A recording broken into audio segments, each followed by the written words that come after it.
IPL 2025లో Suryakumar Yadav అద్భుతమైన పావును కొనసాగిస్తున్నాడు. మే 1న Rajasthan Royals పై match లో 23 బంతుల్లో 48 పరుగులు చేసి అజేయంగా నిలిచాడు. 208.69 స్ట్రైక్ రేట్ తో ఆడిన ఈ ఇన్నింగ్స్ లో 25 పరుగులు మార్కు దాటిన వెంటనే ఓ అరుదైన రికార్డును తన పేరిట నమోదు చేసుకున్నాడు.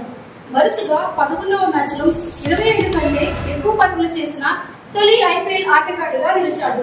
అయితే గతంలో ఈ రికార్డు రాబిన్ ముతప్ప పేరిట ఉండేది.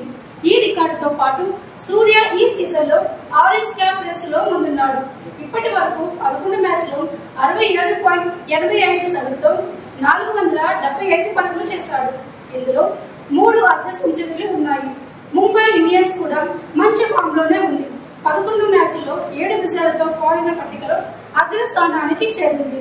అయితే ఈ విజయాలు ప్రతి మ్యాచ్ లోనూ సూర్య బ్యాట్ తో కీలక పాత్రను పోషించాడు. ఇప్పుడు సూర్య తన అత్యుత్తమ ఐపీఎల్ సీజన్ ను లక్ష్యంగా పెట్టుకున్నాడు. ఇప్పటి వరకు ఆయన ఐపీఎల్ లో 2 సార్లు మాత్రమే 500 పరుగులు దాటాడు.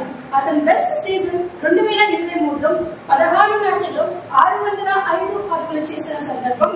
ఈసారి ఆ రికార్డు బద్దలు కొట్టేందుకు సూర్యకు ఇంకా 126 పరుగులే కావాలి.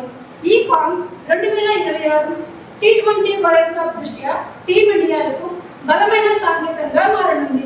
అయితే ప్రస్తుతం అతను భారత టీ20 జట్టుకు కెప్టెన్ గా కూడా ఉన్నాడు.